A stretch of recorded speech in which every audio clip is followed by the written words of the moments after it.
Where did we come from? That is the question that has been asked since the dawn of recorded history.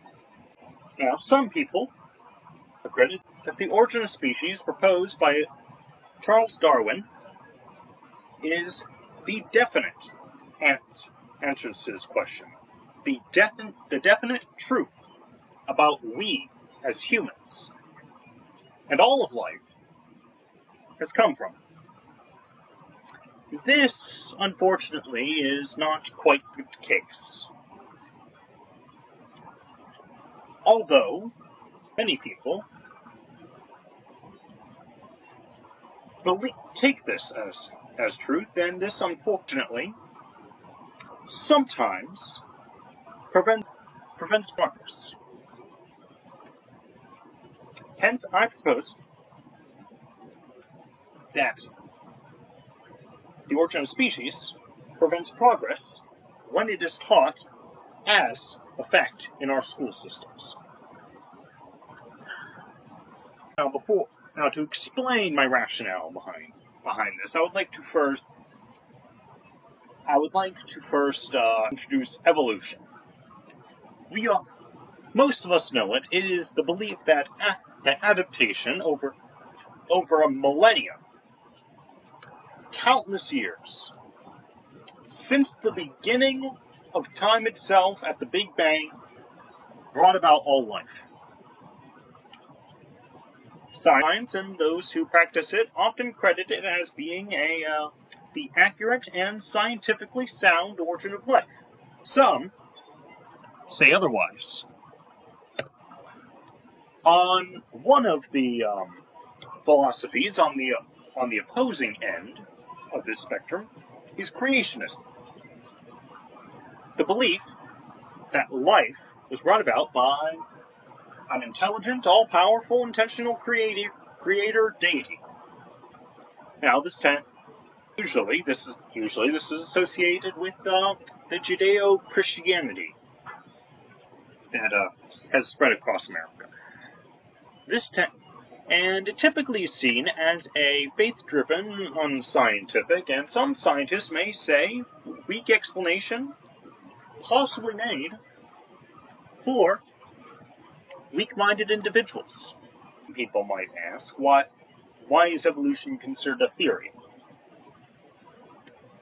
Many creationists I have come across have given the statement, evolution is simply a theory, while creationism is simply a fact. I myself, having been among one of those, although mostly jokingly. So many people wind up confusing what a theory is.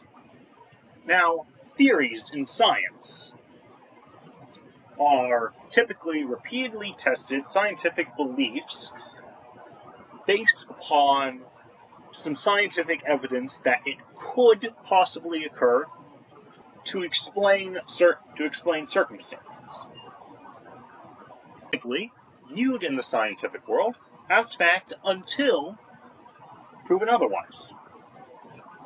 Now, the ability for one living thing to turn into another type of living being over the course of multiple generations over a lot of time has not been tested or proven.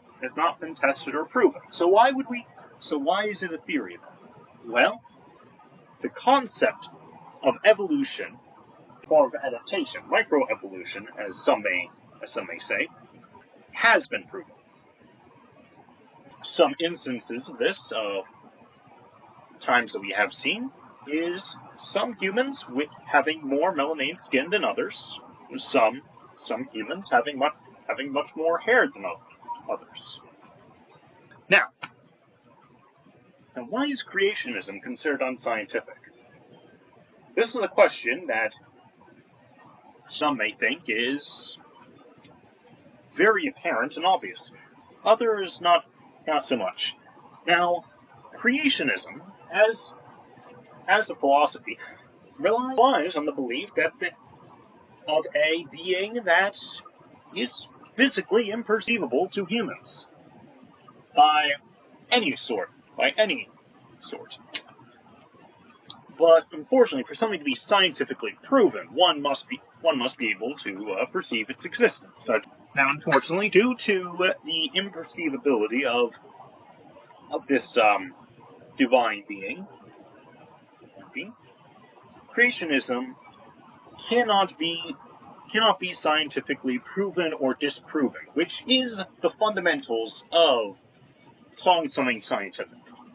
So is evolution as a source of all creatures true? Possibly. It's really up for debate scientifically, but it is not proven,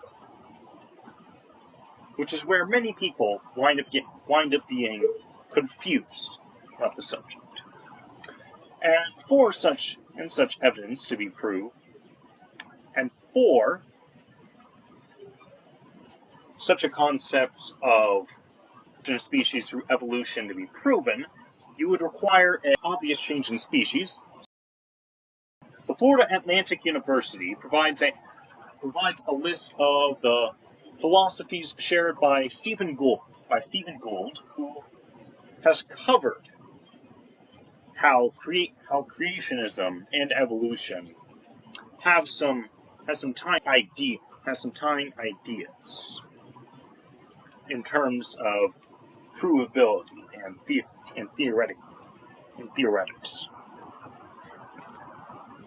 And the vast majority of the concepts on evolution come from the National Institute of Health, covering concepts of evolution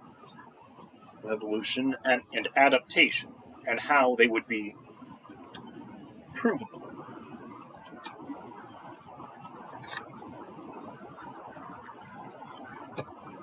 Now, what would be my suggestion? I'm sorry, here we go. Let's see here.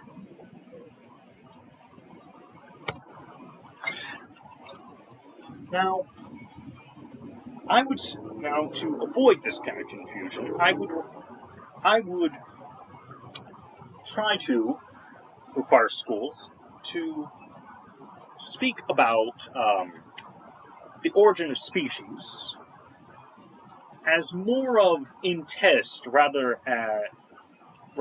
than in fact. I feel this would perhaps allow dialogue to potentially open up and allow much confusion to be negated. One way that this could potentially be brought about is by reaching out to local governments, such as for instance, governors, senators. I mean, anecdotally, the government likes diversity, so why not try to have them bring about diversity of ideas and have that idea be supported in classrooms? That personally sounds like a win-win for all of society.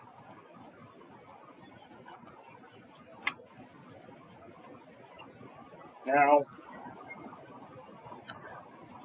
much of my concepts fall upon the idea of lessons in youth will typically result in the building of a worldview, an idea shared by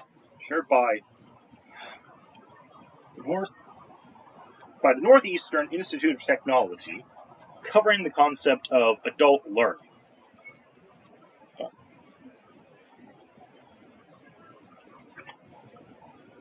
Adult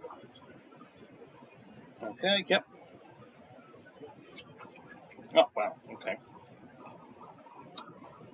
Well, looks like that's all I have to say about that. Oh, boy. Okay.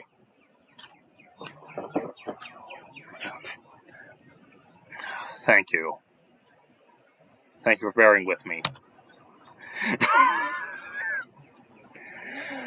Oh, boy. I have a question for you. You were talking about evolution. Do you think, since we're on the topic, how we're talking about how we develop over time, basically. Yes. Since humans have such complex organ systems and, inner workings, do you think that was possible? Like, I don't know how to word it really.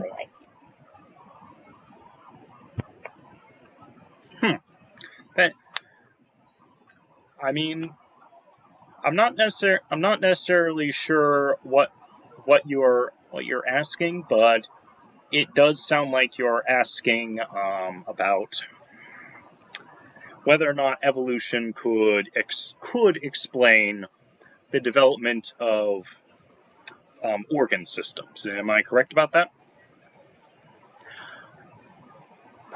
I mean, admittedly, I know very little on this subject. The majority of what I know about the subject comes from research. And from that research, in theory, one could foresee it as possible. I admittedly see it as rather unlikely.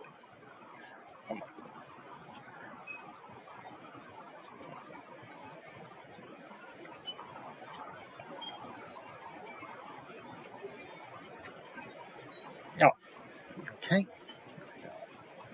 Any other questions?